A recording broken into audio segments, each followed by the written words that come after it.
Hello മുത്തുമണികളെ, എന്താണ് വിശേഷം? എല്ലാവരുടെയും സുഖമല്ലേ? അപ്പോൾ ഞാനിന്നൊരു കുഞ്ഞു വീഡിയോ ആയിട്ട് കേട്ടോ വന്നിട്ടുള്ളത്. അപ്പോൾ ഇന്ന് നമ്മുടെ ഫാത്തിമക്കുട്ടിൻ്റെ ലാസ്റ്റ് ക്ലാസ് ആട്ടോ.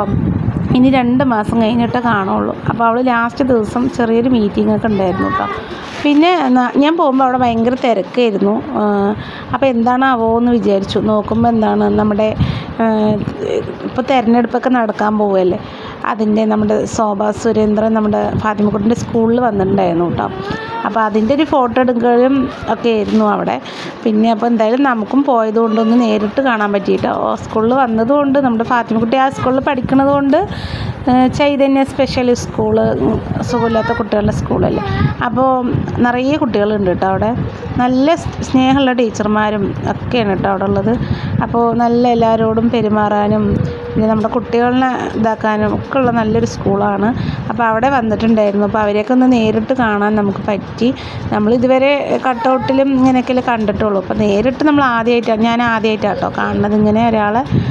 അപ്പോൾ കണ്ടപ്പോൾ ജസ്റ്റ് വീഡിയോ എടുത്തു എന്ന് മാത്രം. അപ്പം ഞാൻ എല്ലാവരും നിന്ന് ഫോട്ടോ എടുക്കലും വീഡിയോസ് എടുക്കലും ഒക്കെ ഉണ്ടായിരുന്നു കേട്ടോ. അപ്പം ഞാൻ നമ്മുടെ ഇങ്ങനെയുള്ള കുട്ടികളിനൊക്കെ ഇങ്ങനെ വരിക്ക് കസാലയിൽ ഇരുത്തിയിട്ടുണ്ടായിരുന്നു. അപ്പോൾ അവരുടെ കൂടെ ഒക്കെ നിന്നിട്ട് ഫോട്ടോസൊക്കെ എടുക്കുന്നത് കണ്ടു കേട്ടോ അവർ. പിന്നെ ഇപ്പം ഇത് നമ്മുടെ ഫാത്തിമക്കുട്ടിൻ്റെ ക്ലാസ്സിലാട്ടോ ഞാൻ നിൽക്കുന്നത്. അപ്പോൾ അവർ ആ ഒരു ഹാളിലായിട്ടാണ് നിൽക്കുന്നത്. അപ്പോൾ നേരിട്ട് കാണാൻ പറ്റി, എല്ലാവരെയും കണ്ടു. പിന്നെ അവരുടെ കൂടെ ഫോട്ടോ എടുക്കുന്ന ആൾക്കാരൊക്കെ ഉണ്ടായിരുന്നു കേട്ടോ, ഇൻസ്റ്റയിലും ഇതിലൊക്കെ. അപ്പോൾ അതൊക്കെ എല്ലാവരെയും ഒന്ന് നേരിട്ട് കാണാൻ പറ്റി കേട്ടോ, അത്ര തന്നെ. അപ്പോൾ കണ്ടപ്പോൾ ഇങ്ങനെ ജസ്റ്റ് വീഡിയോ എടുത്തു എന്ന് മാത്രം, അല്ലാണ്ട് വേറെ ഒന്നുമില്ല. പിന്നെ നിറയെ പേരുണ്ടായിരുന്നു. പിന്നെ അവിടെ ഫോട്ടോ എടുക്കൽ തന്നെ കേട്ടോ അധികം. പിന്നെ ഞാനധികം വീഡിയോസൊന്നും എടുത്തില്ല കേട്ടോ. പിന്നെ അവരൊക്കെ പോയ ശേഷം മീറ്റിങ്ങൊക്കെ കഴിഞ്ഞിട്ട് ഞങ്ങൾ അങ്ങനെ ഇങ്ങോട്ട് വന്നു. വളരെ ലളിതമായിട്ട് ജനങ്ങളെ അഭിമുഖീകരിക്കുന്ന പ്രവർത്തനങ്ങൾക്ക് നേതൃത്വം കൊടുക്കുന്ന ഒരാൾ ക്യാബിനറ്റ് മിനിസ്റ്ററായിട്ട് കൂടി ഇന്ന് കേരളത്തിൽ നമുക്കറിയുന്നത് പോലെ തന്നെ ആലപ്പുഴയിലെ ചേർത്തലക്കാരനായിട്ടുള്ള ശ്രീമാൻ പ്രസാദാണ് ഇവിടെ നിന്നുള്ള മന്ത്രി, കാർഷിക വകുപ്പ് മന്ത്രി. പല സമയത്തും കാർഷിക പ്രശ്നങ്ങൾ ഉന്നയിക്കാൻ വേണ്ടിയിട്ട് ക്യാബിനറ്റ് മിനിസ്റ്ററുമായിട്ട് ചർച്ച ചെയ്യാൻ കാരണം ദേശീയ തലത്തിൽ വന്നത് ഒരേ കാരണം കേരളത്തിൽ നിന്ന് ജയിച്ച് എംഎൽഎമാരാണ്, എംപിമാരാണ്. കേരളത്തിലെ മുഖ്യമന്ത്രികൾ ചർച്ചയോ പ്രൊജക്റ്റോ അവതരിപ്പിക്കുകയാണ്. പിന്നെ കുറച്ച് പേര് ഉണ്ടായിരുന്നു കേട്ടോ, ഫോട്ടോയും വീഡിയോസൊക്കെ എടുക്കുന്ന ആൾക്കാർ. വാർത്തയിലൊക്കെ ഇൻസ്റ്റയിലൊക്കെ എടുക്കാൻ വേണ്ടിയിട്ട് അവർ പ്രസംഗിക്കണതൊക്കെ. അപ്പോൾ അതൊക്കെ ഞാൻ ജസ്റ്റ് ഇങ്ങനെ വീഡിയോയിൽ എടുത്തുകൊണ്ട് മാത്രം കേട്ടോ. നമുക്ക് യൂട്യൂബ് ചാനലുള്ളതുകൊണ്ട് എടുത്താൽ കേട്ടോ. അങ്ങനെ പിന്നെ അമ്മമാരോടൊക്കെ ഓരോന്ന് പറഞ്ഞ് ഞാൻ നേരിട്ട് ആദ്യമായിട്ടോ ഇങ്ങനെ സംസാരിക്കുന്നത്. അപ്പോൾ ഞാൻ വീടില്ലാത്ത കാര്യമൊക്കെ പറഞ്ഞു കേട്ടോ. അപ്പോൾ അതൊന്നും അത്ര ഇതില്ല എന്നങ്ങ് പറഞ്ഞു. അങ്ങനെ ഞാൻ വീടെത്തി. പിന്നെ വന്ന് ചോറും കൂട്ടാനൊക്കെ വെച്ചു. പിന്നെ റിൻഷിമോൾക്ക് ഇന്ന് സെൻഡ് ഓഫ് കേട്ടോ, 2 മണിക്ക് ശേഷമാണ്. പിന്നെ ഞാൻ ചോറും കറിയൊക്കെ വെച്ചു, കടലക്കറിയും കീരപ്പേരിയൊക്കെ വെച്ച് റിയാസ്ക്കൊക്കെ ചോറൊക്കെ കൊടുത്തു.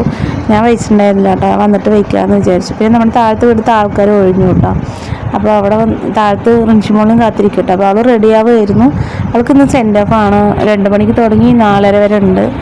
അപ്പോൾ അതൊക്കെ കഴിഞ്ഞിട്ട് പിന്നെ രാവിലെ ഞാൻ ആദ്യമായിട്ടാട്ടോ ഇങ്ങനെ ഒരു മെമ്പറിനോട് ഇങ്ങനെ സംസാരിക്കണതൊക്കെ. ഞങ്ങൾ അമ്മമാരൊക്കെ കുറേ നേരം സംസാരിച്ചു കേട്ടോ.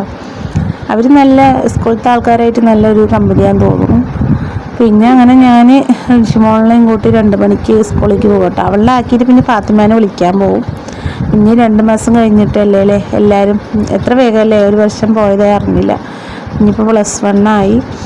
അങ്ങനെ അവൻ്റെ താഴത്ത് വീട്ടുകാർ ഒഴിഞ്ഞു. പക്ഷെ വണ്ടി കൊണ്ടുപോയിട്ടില്ല കേട്ടോ, അതിൻ്റെ കുറച്ച് സാധനങ്ങളും കൂടി ഉണ്ട്. അപ്പോൾ ഇനി ആരാ വരികയെന്നൊന്നും അറിയില്ല. ഇനി അങ്ങനെ അവൾ റെഡിയായി ഞങ്ങൾ പോവുക കേട്ടോ. ഇനി ഇവിടെ അവിടെ ഇറക്കി വിട്ടിട്ട് പിന്നെ ഫാത്തിമാനെയും കൊണ്ട് വരും 4 മണിയായി. പിന്നെ റിൻഷിമോളിനെയും വിളിച്ചിട്ട് വരും കേട്ടോ. അങ്ങനെ റിയാസ്ക്കൊക്കെ ഒന്നും റെസ്റ്റ് ഇല്ല കേട്ടോ. രാവിലെ മുതൽ സ്കൂൾ ട്രിപ്പ് തന്നെയായിരുന്നു.